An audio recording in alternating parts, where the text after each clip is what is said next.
स्पर्शाने दूर होईल अंधार, तेज स्पर्शाने दूर होईल अंधार, जसा मुळांचा वृक्ष होईल आधार, जसा मुळांचा वृक्ष होईल आधार. मला घडवी संस्कार, मला घडवी संस्कार, असं आपण नेहमी ऐकतो, असं आपण नेहमी ऐकतो. तर संस्कार म्हणजे शिस्त, संस्कार म्हणजे नम्र भाव, संस्कार म्हणजे थोड्या मोठ्याचा आदर आणि संस्कार म्हणजे माणुसकी.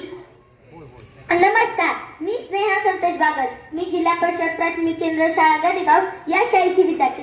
काय पेरतो आम्ही तेच उगवत, दुसरं उगवत नाही. आम्ही पेरूचं बी पेरलंय, पेरू उगेल. पेरूचं बी पेरल्यावर चिंच लागणार नाही हे आपल्या लक्षात ठेवायला हवं. हे नैसर्गिक सूत्र आई त्यालाच सांगते. छत्रपती शिवाजी महाराज कोणाच्याही पोटी जन्माला येत नाही, त्याला शहाजीराजे व्हावं लागतं. माऊली ज्ञानेश्वर कोणाच्या अंगात खेळत नाही, त्याला विठ्ठल पंत बनावं लागतं. जगद्गुरु तुकडोबा कोठेही जन्माला येत नाही, त्याला बोल्लोबा असावं लागतं. आपला कोण बाप असेल हे आपल्या हातात नसतं, पण आपण कोणाचा बाप व्हावं हे आपल्या हातात असतं. ही सगळ्यात मोठी वस्तुस्थिती आहे. समाज घडवणं, मुलं घडवणं हे आपल्या हातात आहे. तुम्ही तो विचार केला पाहिजे. आमच्या जगण्याला आकार देता आला तर उद्याच्या पिढ्यांना आपाप आकार देता येतो. ही सगळ्यात मोठी गोष्ट आहे. तसं आमचं जगणं तुम्ही घडवायला हवं. सगळ्यात महत्वाचं काय? संस्कार. संस्कार देता तुम्ही. 50 वर्षाचं वय आहे शिवाजी महाराजांचं आणि या 50 वर्षात एकही प्रसंग असा नाही, एकही घटना अशी नाही ज्याचं महाराजांनी नियोजन केलं नाही. अहो ते जाऊ द्या, आईच्या गर्भात असताना ज्यांच्या आयुष्याचं नियोजन केलं असा कोणी महापुरुष सृष्टी जन्माला आला तर छत्रपती शिवाजी महाराजांशिवाय दुसरं नाव नाही. ही सगळ्यात मोठी गोष्ट आहे. म्हणजे जन्माला यायच्या आधीच ठरवलं की जन्माला यायचं, जन्माला यायच्या आधीच जन्माला येऊन काय करायचं सगळं ठरवलेलं माता पित्यांनी. जन्माला यायचंच. शिवनेरीवर शिवाय देवीला साकल घालताना माते सांगत, आई पुत्र दे. रेंगेच्या डोईवरील सुखाचा छत्र ठेवणारा आई पुत्र दे. न्याय अत्याचाराचा नायरा करणारा आई पुत्र दे.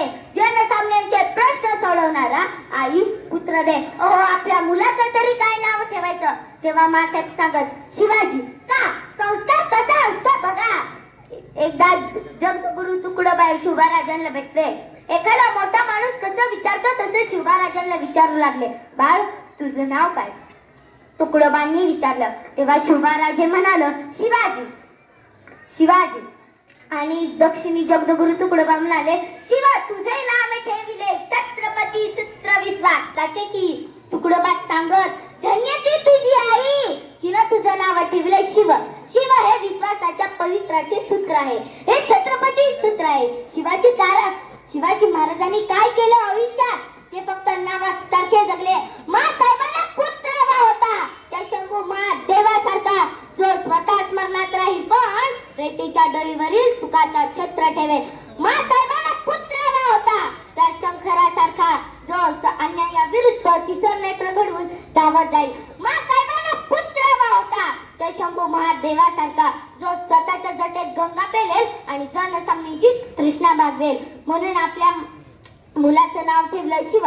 शिव नाव ठेवणं हा संस्कार आहे. सगळ्यात महत्वाचा संस्कार आहे. दुर्दैवाची गोष्ट आहे. काय माहिती आहे? 365 दिवसाला आम्हाला एक दिवस काढावा लागतो. फादर असते 365 दिवसाला आम्हाला एक दिवस काढावा लागतो. मदत आहे आणि लगत सांगा, आई आमचं तुझ्यावर प्रेम आहे. उरलेले 364 दिवस काय करता मग? एक वेळ सांगायची वेळ आली. मुलं पाया घरात आणि आई बाबा वृद्धाश्रमात. अलीकडची समाज व्यवस्थासाठी मला एका प्रश्नाचं उत्तर द्या. मला एका प्रश्नाचं उत्तर द्या. सहस्त्रवती सैन्य घेऊन गेलेला दुर्गेहून यशस्वी झाला का? 92 वर्षाचे भगवान श्री कृष्ण घेऊन गेलेले अर्जुन यशस्वी झाला. अर्जुन मी वारंवार सांगते, ज्या घरात वृद्ध माणसं होतात त्या घराचा कोणी कधीच पराभव करू शकत नाही. अजिबात नाही. आयुष्याच्या समृद्ध अनुभवाचा शिदोरीचा वापर पुढच्या पिढ्यांना होत असतो. त्यांचे मार्गदर्शन पुढच्या पिढ्यांना होत असतात. संस्कार प्रवाहित होत असतो. ते घर कधी चढत नाही, वळत नाही, तिरक्या नजरेने पळत नाही. ते सरळच चालते. ते घरात वृद्ध असायलाच हवे. ते भगवान श्रीकृष्ण समृद्ध आहे. आपल्या मुलांना बघायला सुद्धा ही वेळ कुणाला वेळ कुणाला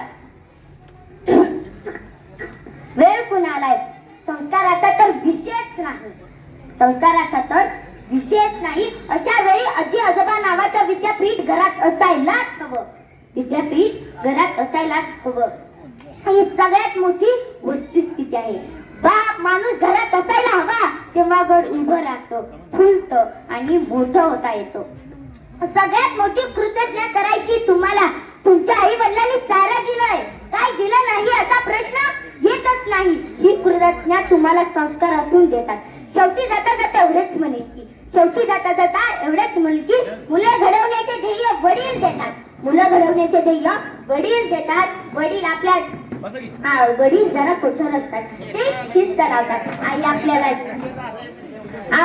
वडील आपल्याला जिव्हाळा प्रेम आई आपल्याला जिव्हाळा प्रेम स्नेह देते पण वडील आपल्या जीवनाला आकार देतात तुम्ही कधी बघितलं असेल ज्यांच्या माथ्यावरचं आई बाप नावाचं छत्र निघून गेलं की मुलं फारशी बिघडलेली दिसतात आईच्या लाडवण्याने लाडवलेली दिसतात आई प्रेम स्नेह जिव्हाळा देते पण वडील आपल्या जीवनाला आकार देतात आपली जबाबदारी ती आहे जय हिंद जय महाराष्ट्र धन्यवाद